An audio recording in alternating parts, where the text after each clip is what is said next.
Check this out. This is a full multi-shot fight sequence. Two original characters, multiple camera angles, all generated inside Google Flow. If you have never used multishot before, or you have tried it and the results kept coming out inconsistent, this video is going to walk you through exactly how it works. Starting from the simplest method and moving up to the one that actually gives you real control. So what is multishot? Instead of generating one clip and then trying to stitch it together with the next one, multishot lets you describe an entire sequence of camera angles inside a single generation, so the whole thing flows together like one continuous scene instead of separate clips glued side by side. I am going to show you 3 ways to do this using Omni inside Google Flow, going from no reference images at all the way up to using individual locked references. And one thing worth mentioning before we start, this is not limited to images generated inside Flow. Whether you are using AI-generated shots or your own photos and artwork, the same 3 methods apply. Let's start with the simplest version, no reference images at all. At the top of your prompt, you describe the overall style and setting. This gives the model context for everything that follows. Then, instead of writing one single description and hoping for the best, you break the scene down shot by shot, with a timestamp, the camera angle, and what is happening in that moment. For this example, I described a battle between two original characters, Rin, a silver-haired sword fighter with a glowing violet blade, and Torval, a heavy-set armored brawler fighting barehanded. I laid out 4 shots, a wide establishing shot of them facing off, a tracking shot as they charge toward each other, a close-up as Rin's blade ignites, and an impact shot as the two collide. You paste that into the prompt box, tell it clearly that you want a video and not an image, and generate it. Let's take a look at how that came out.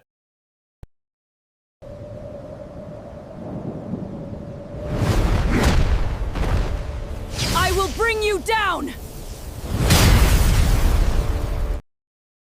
Honestly, it worked better than I expected. The detail in the prompt was doing a lot of the heavy lifting here, even without any reference images at all. Now, if you want more control over exactly how your characters and shots look, that is where reference images come in. This could be a grid of shots you generated, a set of concept images someone drew for you, or even just screenshots you pulled together yourself.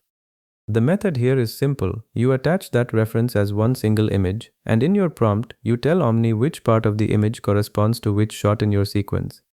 So you would say something like, match the top left panel for the opening shot, then the top right for the second shot, and so on. Let's look at how this version turned out.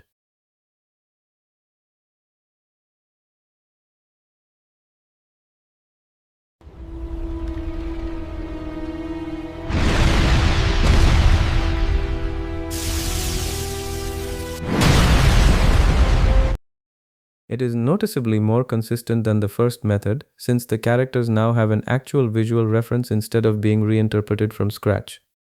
But it is not flawless. Sometimes Omni can misread which part of the image belongs where, or blend two shots together that were not supposed to connect, because you are trusting it to interpret the whole reference correctly in one pass.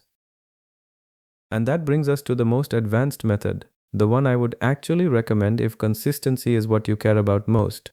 Instead of feeding Omni one combined reference image, you break it apart, download or prepare each individual shot separately. Then upload each one as its own reference inside your prompt, and lock it to its exact position in the sequence. So instead of saying match the top left panel, you are directly pointing to one specific image for each individual shot. This gives Omni one clear reference per moment, instead of asking it to interpret an entire combined image at once. And the difference in consistency is noticeable. Let's take a look at this final version.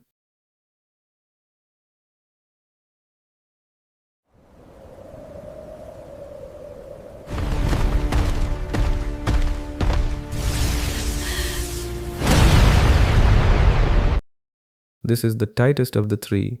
The characters stay visually consistent from shot to shot, and the transitions feel much more deliberate. Try this out with your own scene idea and let me know which method you land on. If you found this useful, drop a like and share it with someone who's also messing around with AI video. And if you want to see more of these flow breakdowns, go ahead and subscribe. I've got a lot more of these coming. Let me know in the comments what you want to see next.